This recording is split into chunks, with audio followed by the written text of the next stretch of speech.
ਦਿੱਲੀ ਦੇ ਸੀਐਮ ਕੇਜਰੀਵਾਲ ਤੋਂ ਬਾਅਦ ਈਡੀ ਦੀ ਰਡਾਰ ਤੇ ਮੰਤਰੀ ਕੈਲਾਸ਼ ਗਹਿਲੋਤ।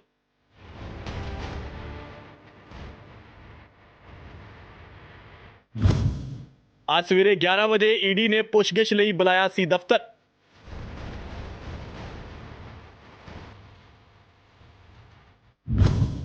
कैलाश गहलोत ते लगे कई गंभीर आरोप।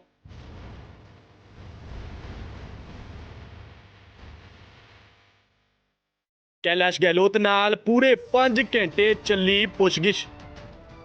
इन्फोर्समेंट डायरैक्टर ने आबकारी नीति नाल संबंधित कथित मनी लांडरिंग के मामले विच आम आदमी पार्टी सरकार के मंत्री कैलाश गहलोत नूं सम्मन भेजा सी। गहलोत दिल्ली दी अरविंद केजरीवाल सरकार विच ट्रांसपोर्ट मंत्री हैं। गहलोत ते ईडी का दोष है कि कैलाश गहलोत ने तेजी नाल अपने फोन नंबर बदले हैं ते विजय नायर नूं अपनी सरकारी रिहाइश की वरतों करन दी इजाजत भी दी। आखिर क्यों? इन्हां सारे सवालों लई ईडी ने कैलाश गहलोत नूं सम्मन जारी करके अज सवेरे 11 बजे पुछगिछ लई बुलाया सी, जिस तो बाद गहलोत पेश भी होए ते उन्हां कोलों करीब 5.5 घंटे तो ज़्यादा पुछगिछ भी की गई। जिस तो बाद दिल्ली आबकारी नीति नाल जुड़े मनी लांडरिंग मामले विच ईडी की पुछगिछ तो बाद दिल्ली के मंत्री कैलाश गहलोत ने कहा कि मैं ईडी वालों मैं पूछे गए सारे सवालों का जवाब भी दिता है। मैनू सिविल लाइन्स विच एक सरकारी बंगला अलाट किया गया सी, पर मैं हमेशा वसंत कुंज विच अपनी निजी रिहाइश विच रहा हाँ, क्योंकि मेरी पत्नी अते बच्चे उत्थों नहीं जाना चाहते सन। विजय नायर मैनू अलाट किए गए बंगले विच रह रहे सन। मैं अपने दूजे सम्मन ते पेश होया हाँ, क्योंकि इस तो पहला सम्मन मैनू 1 महीना पहला विधानसभा की कार्रवाई दौरान जारी किया गया सी, जिस तो बाद मैं कुछ समा मंगिया सी। मैं कदे गोवा चोण प्रचार का हिस्सा नहीं रहा अते जो होया उस तो मैं अनजान हाँ। देखिए, मैंने ये बार बार ये कहा है कि वो आवास बिल्कुल मेरे नाम पे अलॉटेड है, लेकिन मैं आज भी और पहले भी अपने ही जो मेरा प्राइवेट रेजिडेंस है वसंत कुंज जी, मैं वहाँ पे रह रहा हूँ।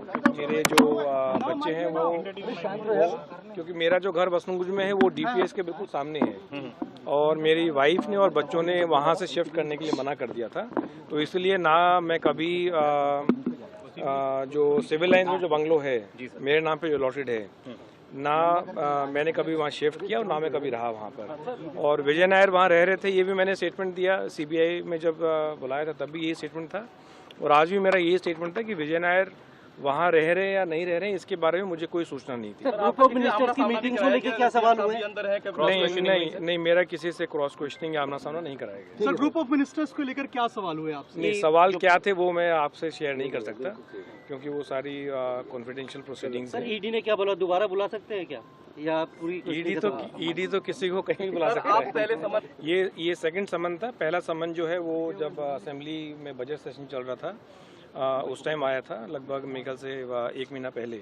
तो मैंने यही कह के समय मांगा था कि चूंकि अभी असेंबली प्रोसीडिंग चल रही है और बजट का सेशन चल रहा है, इसलिए एज ए मिनिस्टर क्योंकि काफ़ी सारी चीज़ें होती हैं जो एक मिनिस्टर को जवाब देने पड़ते हैं असेंबली प्रोसीडिंग में, तो वो कह के मैंने समय मांगा था। और जब ये नहीं बिल्कुल करते रहेंगे, इसमें कोई I would not like to comment on this because I have never been part of the campaign as such और गोवा में के बारे में मुझे कुछ आइडिया नहीं है और इसके मतलब मेरी नॉलेज में नहीं है कोई भी चीज़ की गोवा में कौन स्टेट इंचार्ज था या कौन प्रभारी था या क्या वहाँ एक्टिविटी चल रही थी, तो इसके बारे में मेरे चूँकि मेरे संज्ञान में नहीं है कोई चीज़ और मेरी नॉलेज में नहीं है, तो मेरे लिए कहना कुछ उचित नहीं है।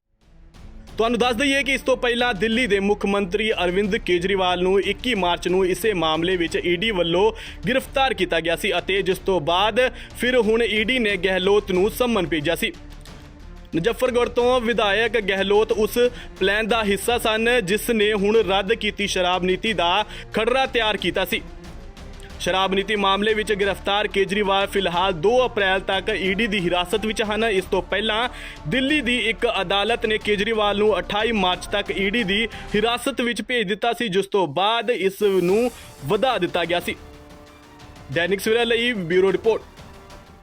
देश दुनिया की हर खबर सबसे पहले देखने के लिए फॉलो करें Dainik Savera TV, YouTube, Facebook, Instagram, X और व्हाट्सएप चैनल पर।